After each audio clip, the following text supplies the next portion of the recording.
ኣደን ጓልን ካብ ሓደ ሰብኣይ ድቂ ሒዝና ካብ ከም ዝኸማየ ድሕንኩም ክቡራት ኣሕዋተይ ኣብዛ ዓለም ዘይተነግረ እምበር ዘይተገብረስ የለን እትብል ብብዝሒ እትደጋገም ዘረባ ሓቂ ምዃና እኳ ይፈልጥ እንተነበርኩ ሕጂ ግን ኣብ ነብሰይ ምስ ወረደት ብዓዊልካ ዘይብክዮ ቃንዛ የስተማቕር ኣለኹ። ሎሚ ኣብ ቅድሜኹም ደው ዝበልኩ ሓደ ዓቢ ምስጢር ኣብ ከርሲ ልበይ ሒዘ እዚ ምስጢር እዚ ንልዕሊ 3 ኣዋርሕ ንሕልናይ ዘሳቐቐ ንእሙረይ ክሳብ ክትኮስ ዝደሊ ዘጨነቐ ንዓይን ነደይን ድማ ኣብ ከቢድ ግርጭትን ባእስን እትዩናን ዘሎን እዩ። እነኾ ድማ መዓልታዊ ጣዕሳኸም እሳተ ጎመራ ንልበይ ይልብልቦ። ሓንቲ መዓልቲ እትፍጸም ስሕተት ንመላእ ህይወትካ ክትፈትሖ ናብ ዘይትኽእል ዝተሓላለኸ መጻ ወድያ ክሸመካ ትኽእል እያ። ሎሚ ብዛዕባ እቲ ኣብ መንጎይን ኣብ መንጎ ኣደይን ዝተፈጥረ ዘይእመን ግጭትን ብዛዕባ እቲ ንዘለኣለም ክቕበር ዝተወሰነ መሪር ሓቅን ክነግረኩም እሞ ንኹነታተይ ክሳብ መወዳእታ ጽኒኢልኩም ሰሚዕኩም ብዘይ ፍርዲ ሓሳብኩምን ምኽርኹምን ክትቡን እላበወኩም። ሰመይ ልዋም ኢልኩም ሓዝዎ። ኣብዚ ሕጂ እዋን ጓል 24 ዓመት ኮይነ ኣለኹ። ካብ ዝምርዖ ድማ 4 ዓመታት ሓሊፉሎ። ኣዝዩ ትኩር ንፉዕ ሓዳረይ ባህሊ ንዓይ ድማ ካብ ነብሱ ንላዕሊ ዘፍቅረኒ በዓል ቤት ኣለኒ። ግን ከኣብ ሓዳርና ሓደ ዓቢ ጸገም ኣሎ። ኣብዚ ናይ 4 ዓመታት ሓዳርና ውሉድ ክንወልድ ኣይከኣልናን። ኣነ ናደይን እዚ ጸገም እዚ ካብ ወለድና ዝወረስንያ ምዃኑ ኢና ንኣምን። ኣደይ ንዓይ ምስ ወለደት ክትደግም ኣይከኣለትን። ሓካይም ከም ዝነገሩና ዘርእና ውሑድ ወይ ድማ ናይ ምውላድ ዓቕምና ኣዝዩ ትሑት ምዃኑ እዩ። ብሰንኪ እዚ ድማ ኣደይ ካብ ሓዳራ ተፋቲሐ እያ።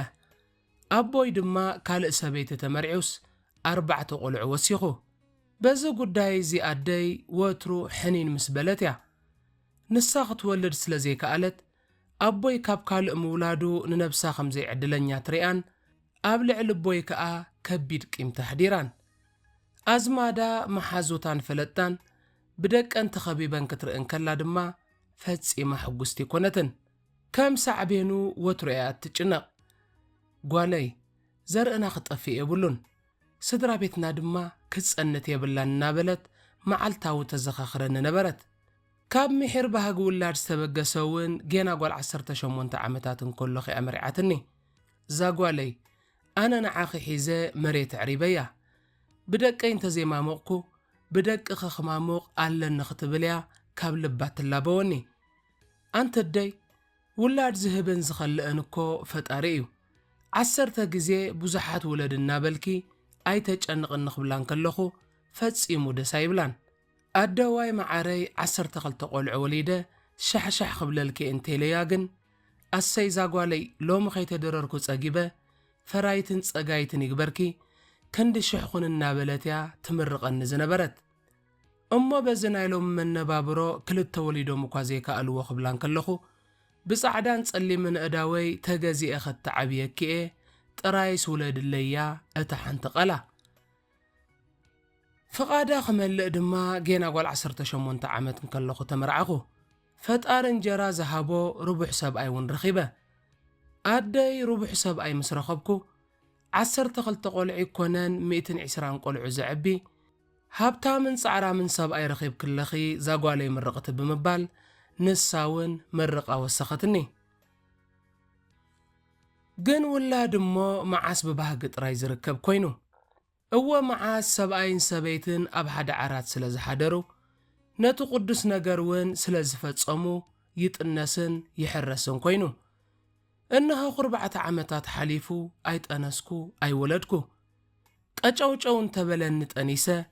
እንተሓፈስኩ ጠኒሰ ክብል ባህግደይን ከይሰመረ ዓመታት ኣቝፂሩ ኣነ ግን ዘይከማደይ ዕድለኛ ግዲ ኾይነ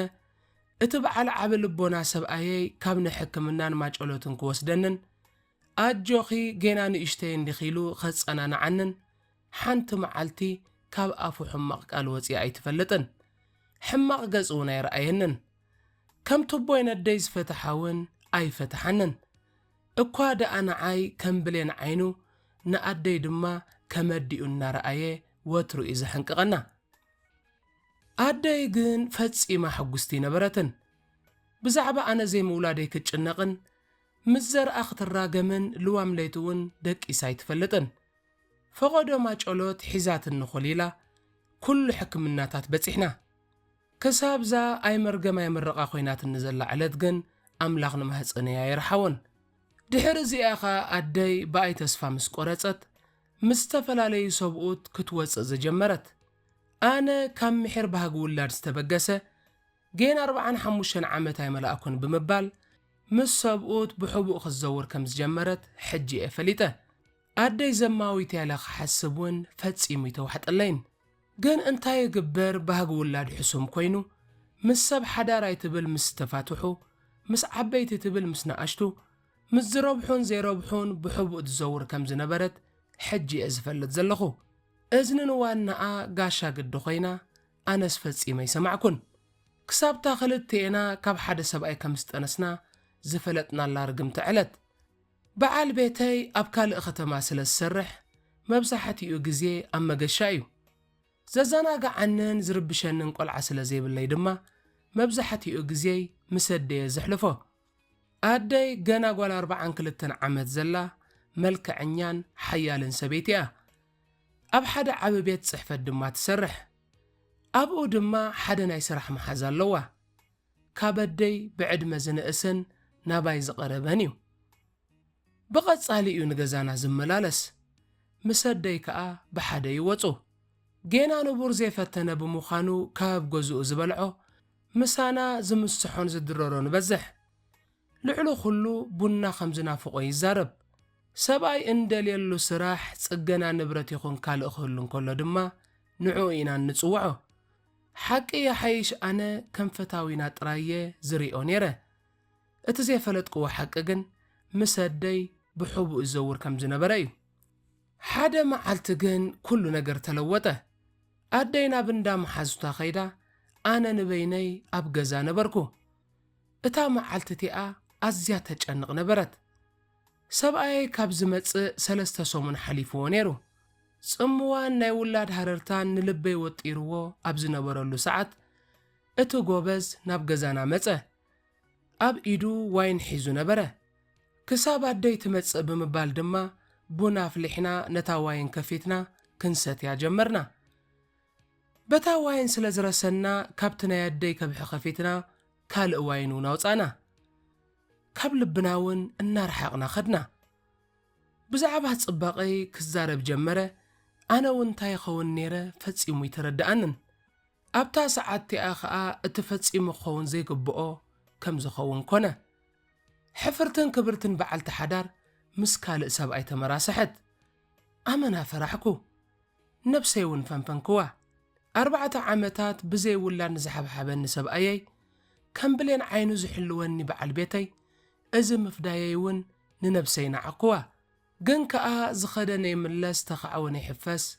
እቲ ዝኾነስ ተፈጺሙ ነይሩ ንጽባሓይቱ ንነብሰይ ፈጺመ ጸላእክዋ እዚ ናይ ሓንቲ መዓልቲ ስሕተት እዩ ድሕሪ ሕጂ ግን ክጥንቀቕ ኣለኒ ኢለ ንነብሰይ እውን እመንክዋ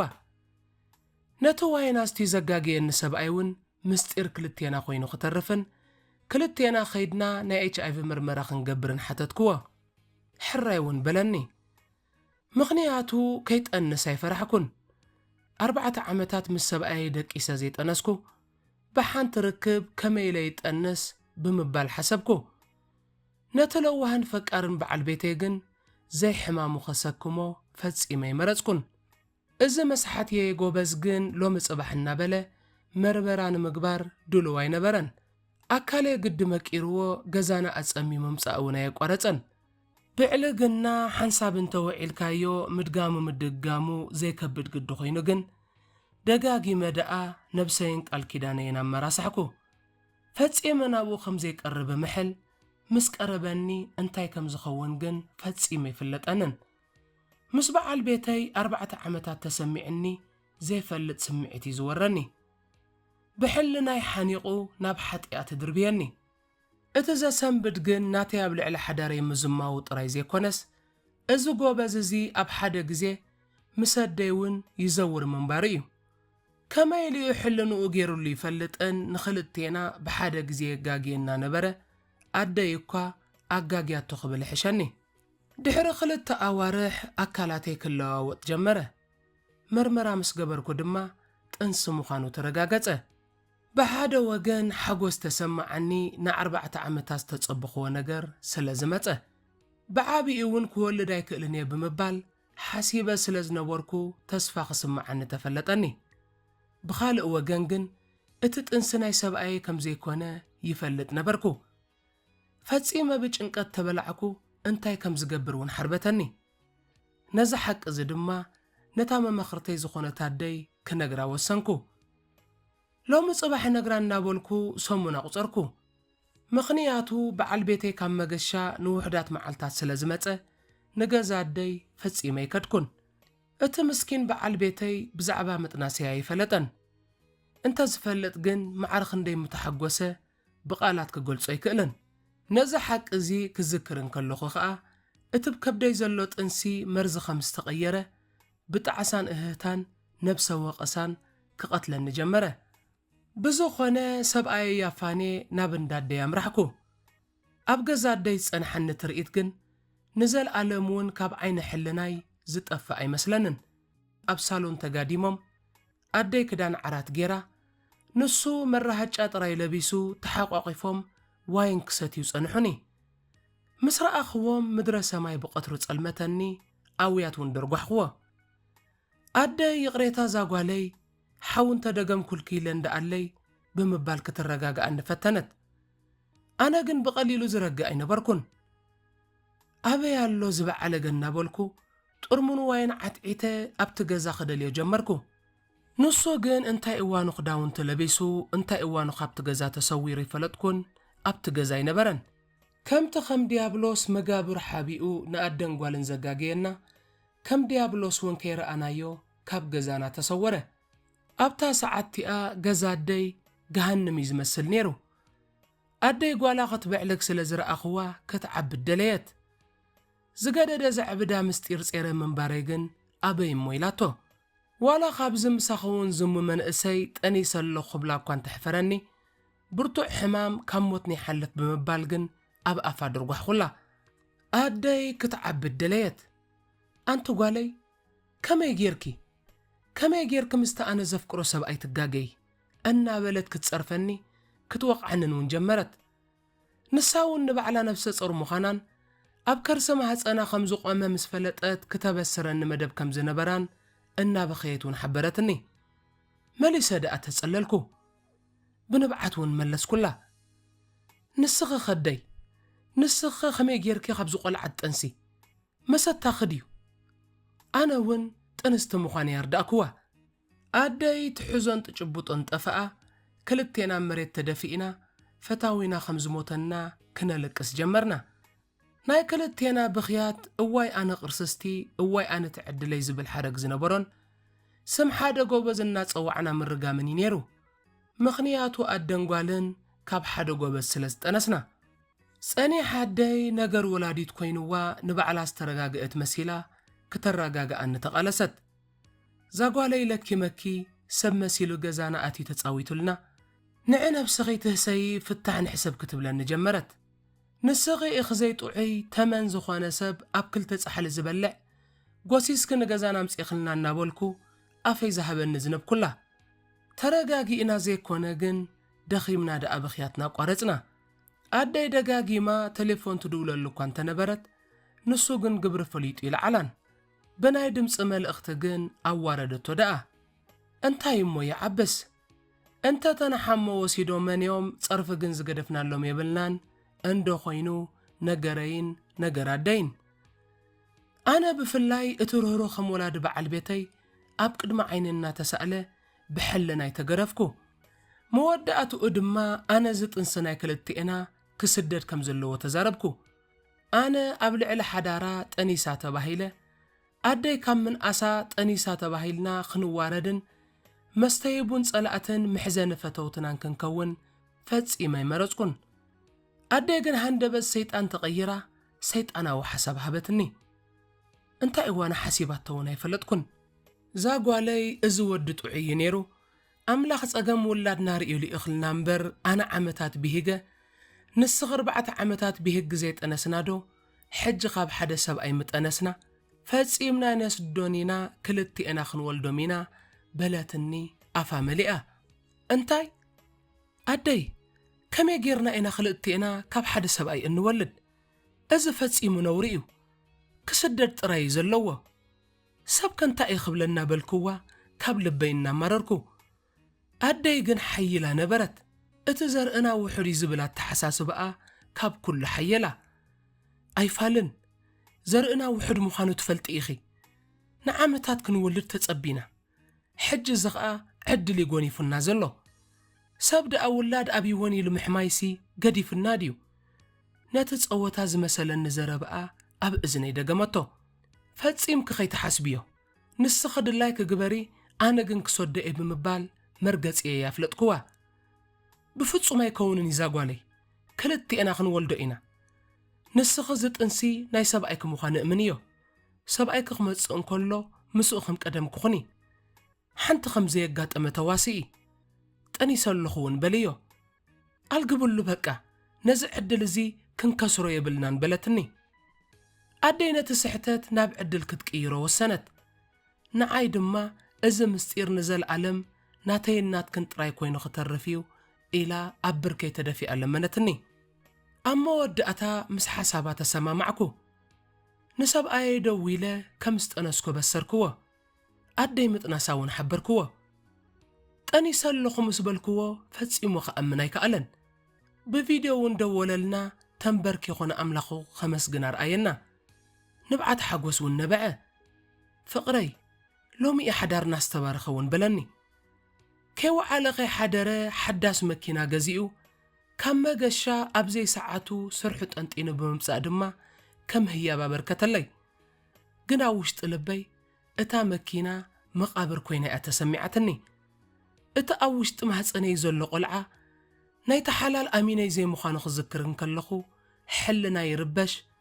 هاتيل كتفئي ويدما نبس غطفئ مساني أدي ونزفليتا كاب قدنا يتفليتن تحابي أخي يسدودو وينبسي كي يتفئ كبيد فرح نبرا مخنياتو دقاقي ما قد سبعين ولادين نار أخو نزال ألم زساقين مستير صيره كنبرا يدلن يبلاني ريه أدي قن لبان حلنا أنجيرو الله فتسي ما تقبلتو زتنا سنا قوباز دحرتا معالتتئا تليفوني يقبل نقزانا يمتص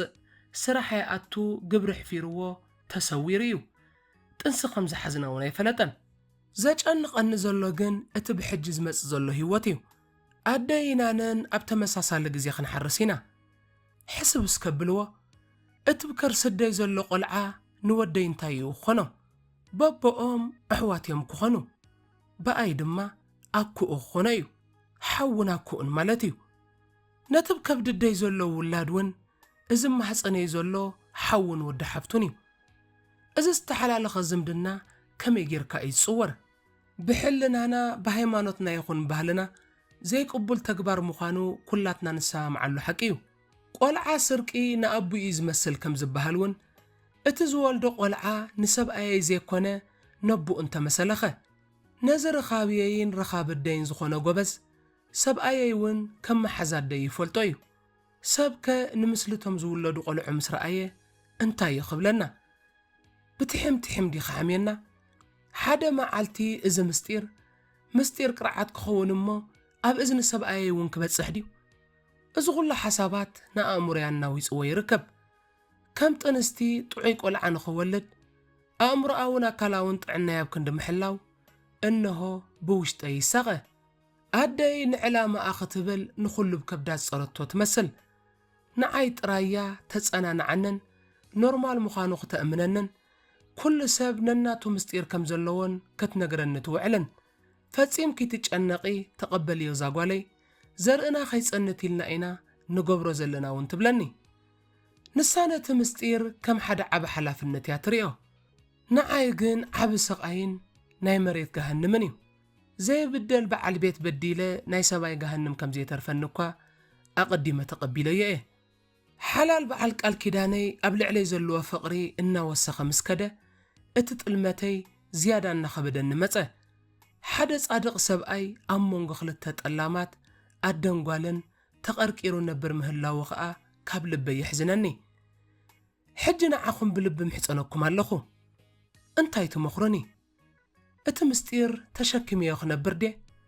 ويس حق تزاريبا خعرف نسب ايون كاب توسخ بدل كدحنو اتوم زولدو قلعوخه امونغو زخل دراما كمي جيرم يمكعبيو انتاي انتا قبركو حيش نديدو نحلنا يكسمع نحاتيات دو نصدق خمرص سلامتا يرسعكون كبراتن كبرانن تختاتلتي حق انيا زانتاتات بارادايز زانتا لوام حبتنا از سمعكم ينيرو ابز چانل نقرب مدبات انتفتيخمم لايك جيركم كتتابعونا ابوتا كومنت حسابكم كتفسسو اتوم سابسكرايب زي قبركم دما سابسكرايب بمقبار بيتسب چانل ناخدكونو بعابا اخبروت نعدمكم ابز مدب كقربو لكم التدلي وزانتا مزهلوكم بزا اب سكرينن ابوتا كومنتنا قمتنيا زلنا ناي واتساب حسابنا بدمص وي بصحف كسدلنامو نحنا ون بملكع زانتا سنادينا بناي برع سما سنينا كنقرب لكم مخانا قالنا اتو بخال حق انيا زانتا كساب نراخب ابزل لخمو كفاين كاكم سلام طعنان بلصقنان منيلكم سسنايو